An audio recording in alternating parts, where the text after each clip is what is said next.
Prime Time. Well, so there are two specific parts of this book I'd like to take up on the Newshour tonight. We have Adrian Levy, who's the senior journalist who is the author of this book, The Seige, The Attack on Taj. He's joining us, he's the co-author, and he's joining us from our studios in Lucknow. Adrian, thank you. Maroof Raza, our strategic affairs analyst, is with us. Ashok Karnik is former deputy director of the Intelligence Bureau. He is joining from the Pune studio. Shiv Shankar Mukherjee, former senior diplomat, is with me in our studios in Delhi. So we have the diplomatic angle, we have the intelligence angle, we have the defense and the strategic affairs angle covered by our three experts who are with us, Adrian. And I must begin by saying this. C Singh will join us in some time. I must begin by just saying this, Adrian, that this book seems very controversial, you know. It's going to rake up quite a storm. Not that authors dislike it, but it is going to be controversial. There are two parts we can pick up here. One is that did India receive actionable intelligence? 26 specific alerts which were provided to the Indian authorities, which basically means, Maroof, that the Indians knew and they messed up. It is completely contrary to what we have been told all these years, that we didn't have anything specific enough, which G.K. Pillai said even today. But I want to begin by putting the focus on the angle about this honey bee. Now, can you tell us, first of all, Adrian Levy, that you make these repeated references to the honey bee. You claim in your notes on sources that you have obtained information about this honey bee. Who is this honey bee? You talk about him as the Indian angle to this, the Indian support base to David Coleman Headley. Can you tell us more about this honey bee which you've written about in the book? Well, the first thing is that these are only very small references in what is otherwise 110,000 words of a book which we've written as a testament to both the survivors and the victims of Mumbai. And that's the context at which you have to set this. That this is the first attempt to reconstruct the events with access to most of the evidence, including what has previously been closed files in the US, in India and in Pakistan. So if you accept that that is the backdrop to this, and there are many stories in this of survivors, heroism, fighting back and conquering Lashkar-e-Toiba, within this there are tantalising strands that are presented by the available evidence and by an enormous number of interviews. I mean, we interviewed hundreds of people, literally hundreds, over several years. And the two strands that came out, which were the most significant for us from that data collection, was, as you point out, the warnings that were delivered piecemeal from 2006 onwards, and how that information was developed and actioned, and also a training material that was recovered when Pakistan authorities began to investigate Lashkar-e-Toiba. If we take the second first, because that seems to be the thing that everyone's jumping up and down about, the training material seemed to emanate, according to the Pakistan investigators, as the first source, from India. The reason they knew that was that it was packaged as such. It was no coincidence. And what it seemed to be was manuals for room clearance used by special forces, top-to-down clearance operations, hostage, counter-hostage operations, exactly the kind of material that would be used by the Black Cats, the National Security Guard, when they go into action, when they're mobilised for an event like the Taj. Now, what that means is that the NSG were going into an operation and facing people who were aware of NSG strategy, NSG combat techniques. Other people also came forward making suggestions that information had been given to Islamists in Pakistan, Lashkar-e-Toiba in particular, including a Gulf intelligence agency that verified that they'd given warnings to the Indian government that material was being passed around from national security circles that included both information on counter-hostage taking and, as I've described, top-down clearances, room clearances, but also, even more specifically than that, some information on coastal defences, or the lack of them, in Mumbai. And that documentation was analysed then by investigators in Pakistan. So that's the first issue. The second issue, which I heard you trailing, is whether or not there were warnings. Well, we know for a fact, having seen these bulletins, that the first one arrived in 2006. And if we take the span of these warnings, from 2006 up until 2008, shortly before the Marriott bombing in Pakistan and in Islamabad, where 50, 60 people died, what came out of those bulletins? Let's see what the facts are. Well, the facts are pretty clear. They named the city, Mumbai. They named the methodology, a marine attack, seaborne in a dinghy. They named the second part of the methodology, the modus operandi, which is a Fedayeen attack, exactly the same kind of cluster attack used by Lashkar-e-Toiba in Kashmir. They then also gave some hints as to the size of the teams, between 10 and 12 was the figure that was quoted. And as critically, they named the targets that were likely to be attacked, and those targets included the Taj, the Oberoi, CST, Kama Hospital, and there was reference also to a Jewish cultural centre, although Nariman House was not mentioned. So there's a significant amount of detail. Now, we do not say at any point in the book, anywhere, that all of this information presented an absolutely pristine, clear picture for intelligence agencies. I mean, a huge amount of data, as you know, was gathered by the CIA prior to 9/11 and the FBI, and yet it still happened. And the foolishness of British security in failing to capture men who were under surveillance led to 7/7 happening. But what we do have here is, for the first time, a clearer picture that much more was known than was previously expressed. And the reason that's significant is twofold. One, because I have an overwhelming feeling that the Pradhan Commission failed the people of Mumbai and really failed the subcontinent. If you think that 64 paltry pages produced after an event like 26/11, a catastrophe like 26/11, do justice to the survivors and the victims, then I think that's incredible. After 9/11, there were, as you know, the 9/11 Commission, which ran to nearly 600 pages. After 7/7, we had an archive created with more than 100,000 documents, including interviews with members of the security service, members of the special forces, members of the special branch, all of the invisible folk. I'll get into one sec. No, Adrian, I want to encourage the debate on this, and therefore, sorry to interrupt there, but you see, Casey, let me come to you here. Actually, before I get to you, Casey, by the way, C Singh also joining our panel right now. I just want to get a word in from Maroof Raza, because Maroof, and I'm not saying this to completely say that what Adrian Levy is saying has no basis, but my only concern is when he talks about a honeybee, when he mentions about Major Iqbal of the Pakistan ISI talking about honeybee, and there are subsequent references to the person in his opening remarks, Adrian Levy's basic argument seems to be that honeybee is somebody who is possibly is or has been part of the Indian intelligence establishment. I would only say that I expect this kind of I said moving around in national of a claim to be attributed to the source. My question is. The claims here, though. No, Arnab. No, my question is, Adrian, I just want you don't attribute or Arnab, source like where you received this information from. Maroof wants to come in. Yes, because I'm saying possibility of Indian involvement has very big implications for India. And this kind of revelation has to be backed by some proof. Maroof.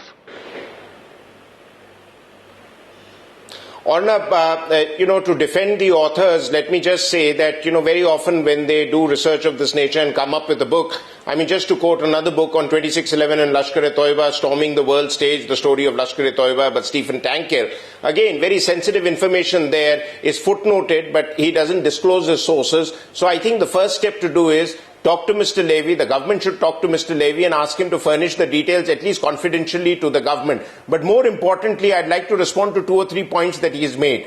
The first, he's talked about, I'd like to believe that intelligence warnings were there, multiple in number. He says 26 or so. If they were there, and that's the reason why there was a police picket put up outside the Taj Hotel, and when DCP Patil went off on leave, apparently as per the book, the police picket was dismantled. So obviously there was an alert and they were expecting something to happen, and then their patience ran out and they sent off the police picket, and that's where we paid the price for that. But more importantly, what he talks about, the manual of special forces, anybody who's operated with special forces, anybody who's done a little bit of military training in intervention operations, commando operations, knows that the drills, the standard operating procedures are pretty much similar across the world. What is important for special forces is to use the element of surprise, the time and place where they will land. That is something which is crucial to a special forces No, you're saying on that basis alone you cannot gauge. And capability. So you're saying, Maroof, that on that basis alone, nobody can conclude that there was an angle of an... What I'm trying to say is that I don't think... That there was an Indian... No.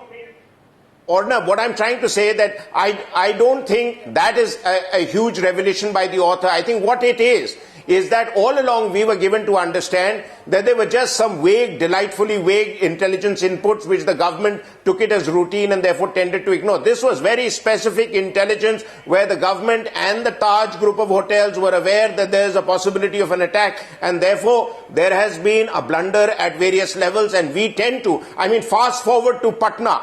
We've again managed to avert a major catastrophe there, not purely because of intelligence gathering, but because of luck.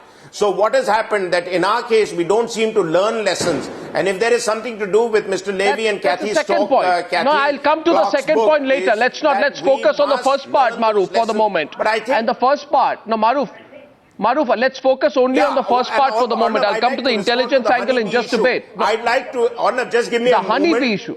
Just give me a moment to respond to the honeybee issue that you have raised. The honeybee issue is fairly believable because all intelligence operatives who are given a job to penetrate into an organization, they have to build up their credibility with the adversary by trying to give them some information about our activities so that they are not suspected. That is how they are able to get access to the bigger information. This is again standard intelligence operation procedure. So there must have been a honeybee. Now who it is, who has been the case, that will have to be identified clearly. I think the central message of the book is there was a major intelligence faux pas, and we have been putting it under the carpet as we have traditionally done and tried to pass off the blame to late arrival of the NSG, pass off the blame to the fact that there was not enough postal security. Maroof, but the first step to that was if you look at what is said in the book, alert your people and alert your systems of an impending attack. Maroof, Maroof, 1 minute. Let's go to Mr. Karnik. In the references to honeybee, the references are, Mr. Karnik, that Major Iqbal boasted of him as a quote-unquote super agent at work in New Delhi. Someone who had provided quote-unquote classified Indian training manuals. Was he part of the establishment? Was he part of the intelligence? Was he part of the military? How did he come across classified intelligence training manuals? Shouldn't his role have received more elaboration? Because the nature of the allegation is serious. Now, Adrian says this is one small reference in a big book, but it's a big claim anyway. I'll tell you, we can't take this at face value at all. Because this kind of honeybees, anybody can give information about his assessment about the preparations of the Indian Army or Indian paramilitary forces like the NSG. It's a commentary on the preparations of NSG, which perhaps a journalist can also do. Now, whether the ISI major calls him his agent and gives a name nomenclature honeybee, that is not enough for us to keep on suspecting that there is a well-entrenched spy amongst our forces. That's not really enough. That is not the conclusion no one can draw. There can be claims, and this is the common information, common knowledge really speaking among the paramilitary forces as to what kind of training NSG has, what are its shortcomings or what are its strong points. So this information going to Pakistan is no real great surprise speaking. Now I'll come to the intelligence information as such, intelligence inputs as such, that the book talks about. I have not read the book, but I'll say one thing, that intelligence inputs were received, there is no doubt about it. There was knowledge that some kind of attack is going to take place. Now, neither IB nor RAW nor CIA is going to talk about what exactly was passed on. So it is a guesswork as to what was passed on. We can conclude that some exercises were carried on by the Mumbai police at the base of the IB or RAW to see that Taj was secured. It was not ultimately secured. So this may be a failure of the arrangement, but one cannot say that the information received was ignored and deliberately ignored or foolishly ignored. Some action was taken, but it was inadequate. So it is a failure in general, no doubt about it. I don't want to hide that fact, that it was a failure of the entire system of India's security. But to say that information was received and India did nothing about it, IB did nothing about it, is totally wrong. Because nobody is going to defend. I don't know, but yes. No, Mr. Karnik, the reason I'm focusing on the honeybee issue is because, let's get Shiv Shankar Mukherjee and C Singh into this. Mr. Mukherjee, Pakistan has repeatedly claimed that there is Indian involvement in 26/11. Therefore, do you agree, Mr. Mukherjee, that this honeybee reference in a way lends credence to their claims? I mean, they would jump at this and say, let this be investigated. We don't know much more details from what we have. Do you think this throws the question open? Well, they will certainly jump up and say that this thing should be investigated, and we've always maintained that this was a sinister Indian plot and so on. But they would say that in any case, even without the mention of a honeybee. So, granting the fact, an incontrovertible fact, which anybody can say without fear of contradiction, is that the hand of the Pakistan's ISI and its armed forces in Mumbai is documented in excruciating detail here as well as in intelligence agencies who are aware of the facts. So I dismiss that as something that is inevitable. Just as I dismiss as inevitable what will happen here with the revelations which still have to be How significant proven. do you think this is? You know, I don't, you know, I think... Well, let's look at the facts. Yeah. Let's look at the facts. Number one, a book has been produced which makes the following allegations as far as India is concerned, that 26 warnings were passed on by the CIA. Yes. That there was a mole of the US and the Lashkar-e-Toiba Yes. from which they got the information.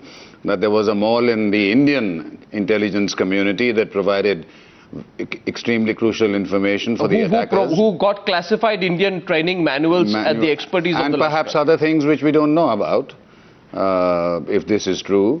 And that a deal was made between the US intelligence agencies and David Headley in suppressing certain important elements of the investigation in their obsession with nailing Osama bin Laden, which allowed Headley to make that deal. How has none of this come out earlier is just the question, Casey, which comes to my mind. You know, this Adrian's book also refers to, you know, there's a suggestion... If I might just complete this. These are the facts. Now, I don't think there's the right way to go. I mean, we know what the political parties will do. They will end up by hurling mud at each other, and nothing substantive is going to come out of that in terms of... Point is taken. In terms of real action, security-wise or intelligence gathering-wise. So if you accept the fact that the book has been written by two professional investigative journalists who have no background of an anti-Indian bias or you know, some kind of thing like that, in that case it bears investigation, and that investigation has to be internal. If you have a mole, if there is talk in... by the way, let me say this. You know, a book that was written last year, The Meadow, about the kidnapping of 6 Western tourists in Kashmir, yes, by the same authors in 1995 by terrorists, it said that Indian authorities, this dealt with the kidnapping of 6 Western tourists in Kashmir in 1995. Demanding the release of Maulana Masood Azhar. The claim was that Indian authorities, despite identifying the exact location of the hostages, chose not to act to prolong the negative publicity against Pakistan. So there is a backdrop to this. And therefore I am asking today, C Singh, that Adrian Levy is with us today. He also mentions in this book about there's a reference to quote-unquote mice. It's a group of 16 Indians apparently in Mumbai who were recruited by the Lashkar-e-Toiba. It mentioned... Adrian? You're making yourself look foolish. No, Adrian, yes, you were saying something, go ahead. Stop talking for a second. Stop talking for a second. What you're trying to do here is cast a very sensible debate. I've agreed with everything that Mr. Mukherjee has said. A very sensible, serious response. And what you're trying to do is smear it with animus by saying there's some kind of agenda. The book I wrote before The Meadow with Cathy Scott-Clark was, if you remember, because it was covered widely on Times Now, the expose of how America facilitated Pakistan's nuclear program. It was called Deception. It was a bestseller in India for a reason, because it documented for the first time how the Abdul Qadir Khan network worked and how America facilitated that network to shore up its security bulwark in Pakistan. No, stop a sec. So the point here is that... No, stop a sec. No, Mr. Levy, 1 second. 1 second. Mr. Levy. There's no history of Mr. Levy, animus. with some respect. No, 1 second. 1 second, Mr. Levy, please. No, 1 second. Please allow me. No animus. You see, you must not... Don't get so touchy about it, first of all. No, 1 second. 1 second, Mr. Levy. Mr. Levy, don't get so touchy about it, because you're not the only journalist who has studied and analysed 2611. Some of us have had some limited experience of handling this subject. No, you're not the only journalist who handles issues related to counter-terror. Mr. Levy, 1 minute. Mr. Levy, 1 minute, please. You know, first of all, I am only asking a few questions, and if you are going to be touchy about it, it won't be appropriate. Stay, please, calm. In this book, there is this whole reference to a group of mice, a group of 16 Indians in Mumbai who were recruited by the Lashkar-e-Toiba. It is also mentioned that they procured SIM cards and handsets and acted as information gatherers. Now, I'm only asking this, why don't we know more about them? Who are these mice? If there are 16 of them, surely we would have known more about them. Did Headley mention anything about any of them? I have the references to the mice. Did Headley make any such references? These are some questions which will naturally follow. I don't think it's unexpected. Anyone will ask these questions. And I'm putting that question to C Singh. I'm going to come back to this debate. Don't look at this as a smear campaign. You've written a book. It's in the public domain. And I think you should honestly expect it to be debated and discussed. Mr. Levy. Yes, Mr. C Singh. Mr. Levy, first of all, let me say a book, Deception, we all enjoyed reading it. It's a very good book. But much of what is in the public domain about your recent book is not something which surprises us, because much of that has been conjectured or known so far.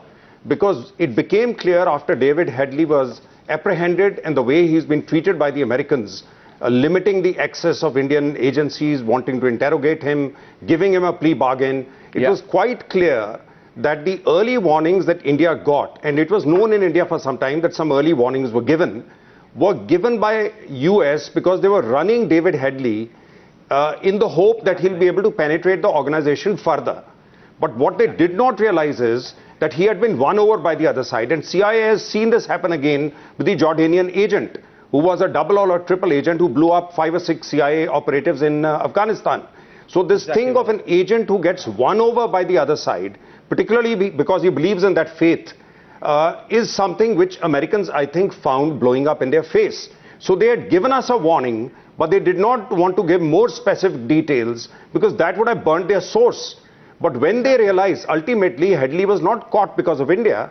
He was caught when he came close to Al-Qaeda and he was going to operate in Denmark. But was there a reference to any local Indian involvement in what Headley told the federal Chicago courtroom in March or May 2011? I don't think there was. I have no idea. It has not come so far. But Arnab, please remember that Major Iqbal is the liaison between ISI and the terrorist groups. Now, someone at that level will not be told. A central element in any intelligence agency is the ones who gather the information, separate it from the source. No one that low who's operating in the field will be given the source of information out of India. This is just cock and bull created by him, unless he was using other elements. In Bombay, traditionally, the Dawood Ibrahim group and their operatives have been used from 1993. So they don't need anyone else. Now, of course, we are aware of Indian Mujahideen having come up. But I think if anyone So you're saying this honeybee reference has really no basis? And one of the elements which honeybee is supposed to have told them is the landing spot. Now, landing spot by someone in Delhi would not be known in Bombay. It has to be a Bombay operative. And that would be known to Dawood Ibrahim's cohorts there. They still have cells there. They have cells in even the police. It's well known that Dawood Ibrahim's gang maintains his contacts in the political and in the security system in India. Are we shooting in the dark there? Or is Major, this Major Iqbal shooting in the dark? Or Major Iqbal...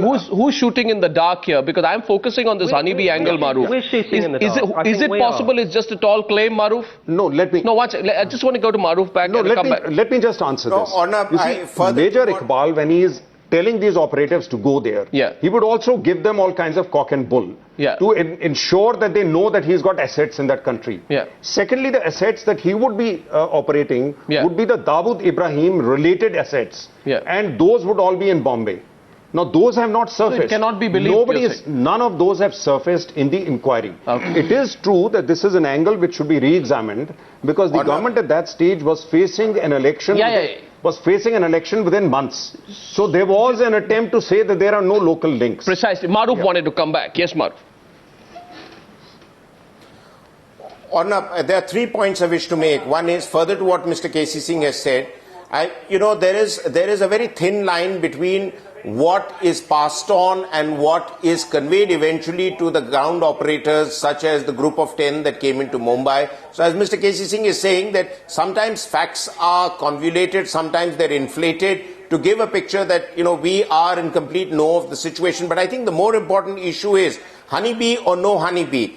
The fact is that all the operatives that came to Mumbai were trained, armed, equipped, and completely guided till the very end from Pakistan. So the role of Pakistan is a much bigger one on 26/11 than that odd honeybee who was operating, even if he was. The first point. Second point is, you mentioned yourself, Arnab, that there were 16 M's who the authors have referred to. Now please remember, the Karachi project that was created from 2002, 2003 onwards, and the Mumbai attack took place 5 years later.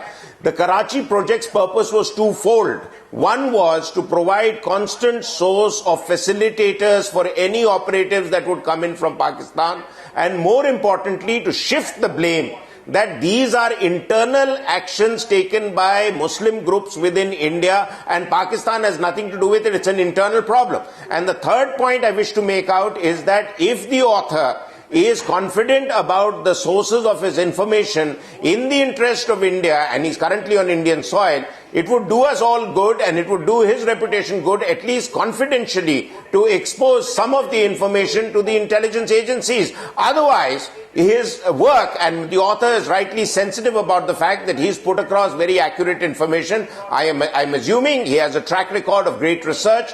But let somebody benefit from the research and let us then get to the bottom of it. Otherwise, this is going to be whistling in the dark. Adrian, would you like to, would you see substance in his argument in what Maroof says there? I couldn't hear the end of it, but I'd say, broadly speaking, your guests and I probably share exactly the same opinions over all of this. I've agreed with virtually everything that's been said. I think that, the first and most important thing that journalists want to blow all out of shape in order to get some fire beneath this, is that this was a Lashkar-e-Toiba attack. Let's just get it absolutely right. This was an attack launched against India by Lashkar-e-Toiba, and it has various facets to it which make it particularly significant. Those facets included the fact that they were remotely controlled, the Fidayeen squad, using a cheap VoIP Skype-like network, the fact that they used technology against ours and against India, manipulating cable TV in their remote control room, and the fact that they cased the city using this hybrid Headley, who was neither American nor Pakistani, and that allowed him to operate so freely. But actually, let's get back to basics. You can pull out these lines about failings, and, there were failings. We failed on 7/7. There were failings in 9/11. But actually, this book is about an attack launched against India by Lashkar-e-Toiba, sponsored by elements of the Pakistan Security Service. It's in there with huge amounts of new evidence showing how that was put together. We got to all the families of the Fidayeen squad, and we explain where they came from, how they were trained, what the families were told afterwards. So, don't get the book bent out of shape by trying to present it as some kind of anti-Indian fusillade, which it absolutely isn't. It is a testament to the heroes of Mumbai, the people who survived it, and an explanation of the genesis of the operation. And that's what good journalists should be doing, seizing the story, Adrian, and getting the facts to come out. Adrian, you see, when it's been quite a few years now, Adrian, it's been 5 years since 26/11, and this is not the first book on it. A lot has been researched, studied, analyzed, and detailed. And therefore, I think, when you're saying somebody's trying to bend something out of shape, I think you're completely wrong with respect to you. I think instead of, we are only interested in looking at what is new. As a journalist, when we look at the content of a particular book, we look at what is new. You do not expect us to be discussing on the Newshour something which is a known fact, and therefore we are looking at what is new, especially from the Indian perspective. That's the only intention. They're not trying to bend your book out of shape. Ashok Karnik, former Deputy Director of the IB, has been raising his hand there for some time. Yes, Mr. Karnik. Yes, I will say one thing, that to be on the safe side of the general intelligence practices, that any new information we come across is investigated. So if Mr. Levy has made certain claims that there was a honeybee in Delhi and maybe 16 mice in Mumbai, perhaps this would have been inquired into already. But in case it is not, then it would be wise, and it would be done naturally by any intelligence agent to check back on this information, whether it is true or false, without jumping to a conclusion that there is a deep-rooted spy in Delhi, or there are tremendous number of elite agents in Mumbai. But we have to verify the information that we come across to any source. So Mr. Levy's revelation is one such source, and it should be investigated. Certainly. If it has not already been investigated. Certainly it should, but one of the supreme ironies of this whole case, and I'd like to wrap up by asking Shiv Shankar Mukherjee, is that, you know, every year we talk about 26/11. It's almost as if we goad, we encourage, we cajole our government every year to remember its promise to the people of this country on pushing Pakistan. What happens to that, Mr. Mukherjee? Does it only have commemorative value right now, this date for the government? Well, it's almost become like that. It's almost become a kind of ritual, hand-wringing on the anniversary of 26/11. Unfortunately. Without any real action being taken to inflict what I call the pain of punishment, which is, as everyone should know if they don't, the only way to deter Pakistan from its unending hostility towards India. And I don't make any distinctions between the ISI and the army and their relationships and so on. As far as I'm concerned, the Pakistani elite together has that one-point agenda of creating trouble for India. Now, to wrap it up, from my end at least, if you can give me a minute, you said you were going to focus on the honeybee aspect of it, but I think you do focus on two other things at least, which is the CIA, the claim that the CIA passed on information and that it wasn't acted upon, which would be a very, very serious charge. And the question of the mole inside the embedded. All need to be, I agree with, on this point I agree with Mr. Suresh Karnik, that they need investigation, and they need an internal investigation out of the public domain. And that I know is anathema to your soul, but as Ababan said, it would be wonderful for every citizen to know everything, but that would be accompanied by a lot of blood. Now, the thing is, in the first, you have to understand, many actionable, you know, there's been so much talk about actionable reports. Many such security warnings are phrased like this. Our own sources reveal that there will be an attack on a major city in India in the next 6 months. We are experts at not doing anything on actionable intelligence. Running short of time. Very quickly, Casey. On the mole. Well, very quickly, because I want to, before wrapping up, I want to give him over. Yeah, two things very quickly. 26/11, they said, was not a failure of intelligence. It was a failure of imagination. So very often information is very general, but you have to then link it up. They said there'll be an attack through the coast, on the hotels. You put up a guard for some days, and then second thing, we are now preparing for the past attack. See, whatever NSG has done, other people are doing, the terrorists are not going to repeat that. Prepare for the next attack. That requires entirely different level of coordination between agencies, and we've seen what happened in Patna. We've seen what kind of state center, inter-party rivalries, and so on and so forth. This is a national task, and I think it needs cooperation amongst all. I completely agree with you. Well, to everyone for joining me, thank you very much indeed. Adrian, for that book, congratulations. I'm totally short of time. Thank you very much, ladies and gentlemen. That book is called The Siege. Controversial, but I guess interesting, worth a read. Thank you very much for joining me.